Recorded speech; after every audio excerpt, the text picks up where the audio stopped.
আসসালামু আলাইকুম। নতুন একটি রেসিপি নিয়ে হাজির হলাম। তেল ছাড়া আমের টক ঝাল মিষ্টি বার্মিজ আচার, বার্মিজ কাশ্মীরি আচার। এই কাশ্মীরি আচারটা অনেক দিন সংরক্ষণ করে রাখা যায়। এটা রোদে শুকানোর কোনো ঝামেলা নেই। আর এখানে আমি কোনো তেল ইউজ করিনি।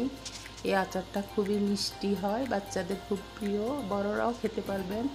খিচুড়ি, পোলাও কিংবা নান, শিক এগুলোর সাথে খেতে খুবই মজা। এটা বয়মে করে, কাচের বয়মে করে সংরক্ষণ করতে পারবে। আশা করি আমার ভিডিওটি ভালো লাগবে। তাহলে এই কাশ্মীরি আচারটা, বার্মিজ কাশ্মীরি আচারটা কীভাবে তৈরি করব সেটাই আজকে আপনাদেরকে দেখাবো। অনেকে অনেক ধরনের তৈরি করেন, আমি যেভাবে তৈরি করি সেটাই আজকে আপনাদের সাথে শেয়ার করব। কাঁচা আম ধুয়ে ছিলে টুকরো করে নিলাম। কাঁচা আমগুলো ভালো করে ধুয়ে নিতে হয়।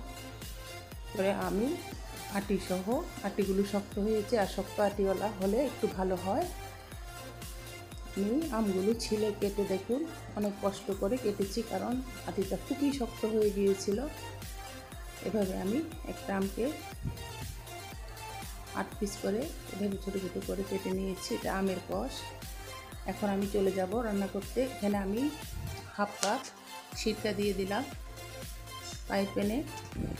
এখন এর মাঝে আমি দিয়ে দেব হাফ কাপ পানি, হাফ কাপ সিরকা, হাফ কাপ পানি, আর চিনি 250 গ্রাম, আরও 250 গ্রাম, মোট 750 গ্রাম চিনি লেগেছে। এখানে 1 কেজির থেকে 250 গ্রাম চিনি কম আমি দিয়েছি, কারণ এখানে চিনির পরিমাণটা একটু বেশি হবে, যেহেতু এটা বার্মিজ কাশ্মীরি আচার। এই টক ঝাল মিষ্টির পরিমাণটা বেশি হয়ে ঝালের পরিমাণ থাকবে কাশ্মীরি আচারে।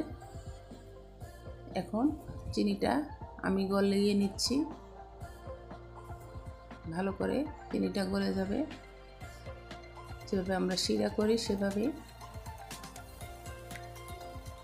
এখন আমগুলো ঢেলে দিব, দিয়ে ভালো করে নেড়ে চেড়ে এপিট ওপিট করে সবগুলো আমের সাথে আমি শিরাটা লাগিয়ে নিচ্ছি।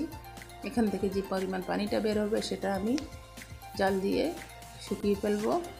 আর এখানে আমি আদা কুচি দিয়ে দিলাম, রসুন কুচি দিয়ে দিলাম। আর আমটা আমি ঢাকনা দিয়ে ঢাকবো না, ঢাকনা দিয়ে ঢাকলে পানি বের হয়ে যাবে বেশি।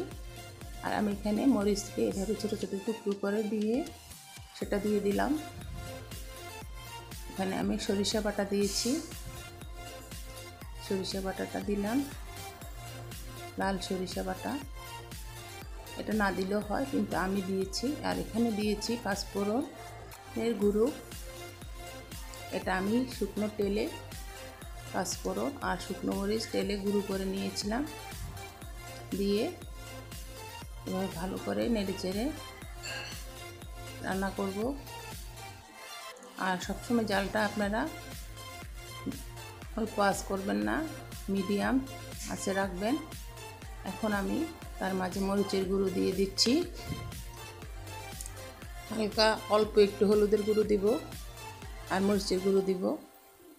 আমি মরিচ, গোটা আস্ত মরিচ কেটেও দিয়েছি। আর এখানে আমি বিট লবণটা দিয়েছি, ইউজ করেছি। বার্মিজ, যেহেতু এটা বার্মিজ আচার কাশ্মীরি। আর এখানে চাট মশলাও দিয়েছি। আশা করি এভাবে একবার করে খাবেন এবং খুবই প্রশংসা পাবেন এই আচারটা।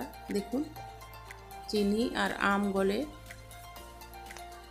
এখন এটা পানি না, এটা চিনির যে শিরাটা করেছিলাম এবং আমের থেকে যে অল্প পানি বেরিয়েছিল সেটা শিরায় এটা আরও টেনে যাবে। আমি সময় স্বল্পতার জন্য পুরো ভিডিওটা করিনি, স্কিপ করেছি। আমের আচারটা প্রায় হয়ে এসেছে। যদি আজকের ভিডিওটা ভালো লাগে তাহলে লাইক, কমেন্ট এবং শেয়ার করবেন, এবং আমার ভিডিওটা ফুল ওয়াচ করে তারপরে আমাকে যারা নতুন তারা সাবস্ক্রাইব করবেন। যারা করেছেন অলরেডি তাদেরকে অনেক অনেক ধন্যবাদ। সবাই ভালো থাকবেন, সুস্থ থাকবেন। আর এই বার্মিজ কাশ্মীরি আচারটা কেমন হলো সেটা আমাকে জানাবেন। আল্লাহ হাফেজ।